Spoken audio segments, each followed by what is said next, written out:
there were some tweets over the weekend, and I don't know if you saw them, from Rafael Marchiello about the quality of the current F2 grid, and he wasn't particularly positive about it.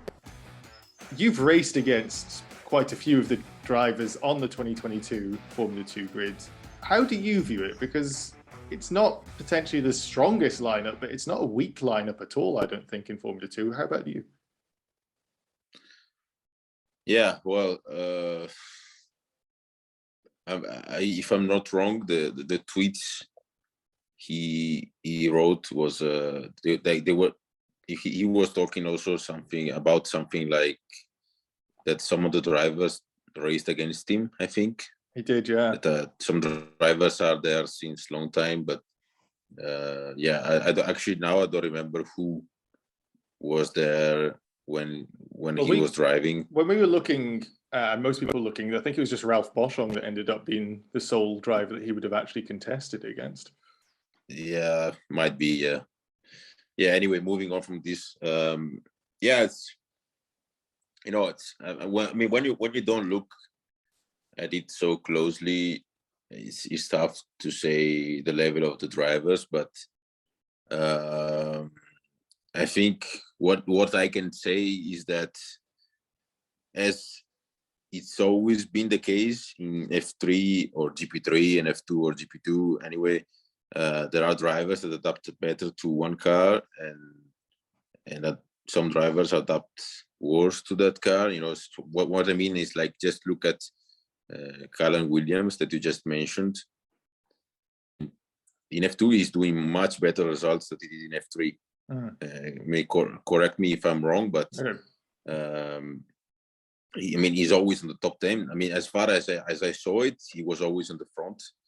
And I think everyone is quite surprised about it, but it's not the first time we've seen this. You know, it's, in the past we've seen many time drivers going quick in GP3 and slower in F2, or the other way around. So I don't know if you can say that quality of the grid is not good, because there are a million of things that get involved in judging this, which, as I said, the first thing is how a drivers adapt to a car. I mean, I would always say, like, for myself, I always adapt much better on the GP3 car than in F2.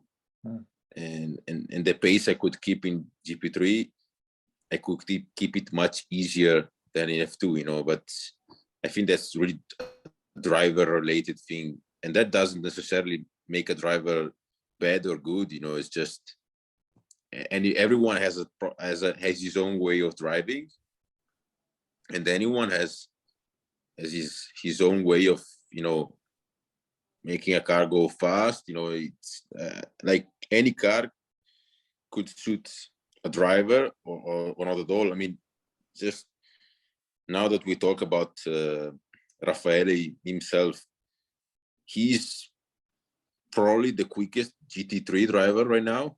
I mean, he's always on top, always fighting for the win. And I honestly think in F2, he did really well in F2. So who's listening this, please don't get me wrong, and especially Raffaele, because I'm friends with him. So please, Raffaele, don't get me wrong. But I think, honestly, he's quicker now in GT3 than he did in F2.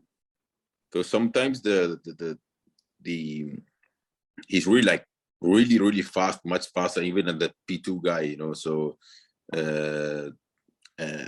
this doesn't really make him a bad driver in F2, you know. It's just, I mean, I think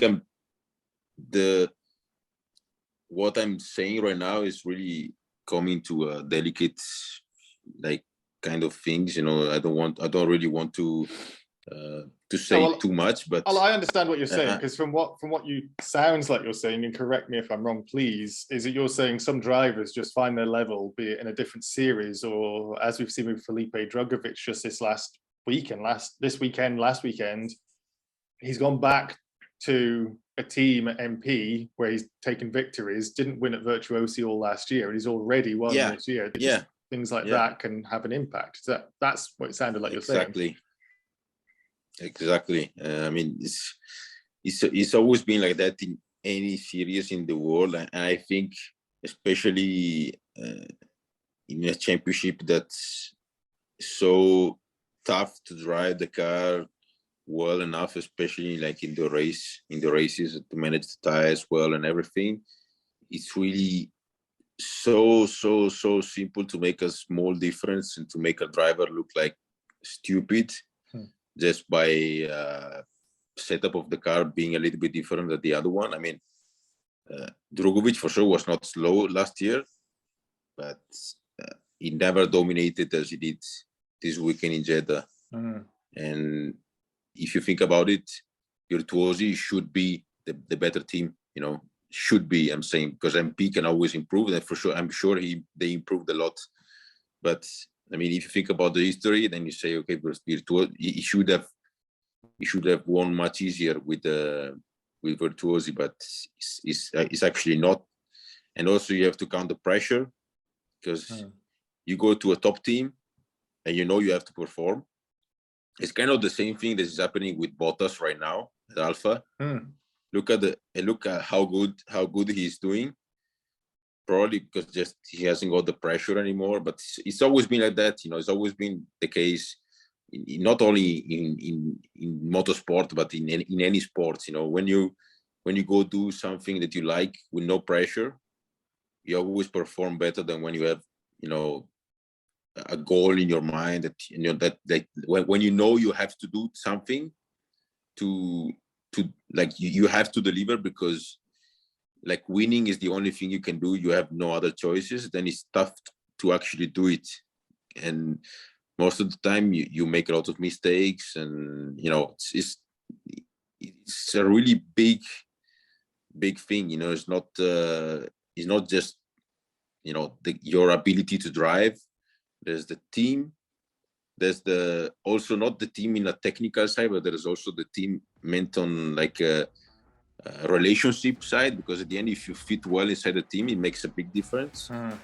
There's the pressure side. We can continue the list for hours and hours.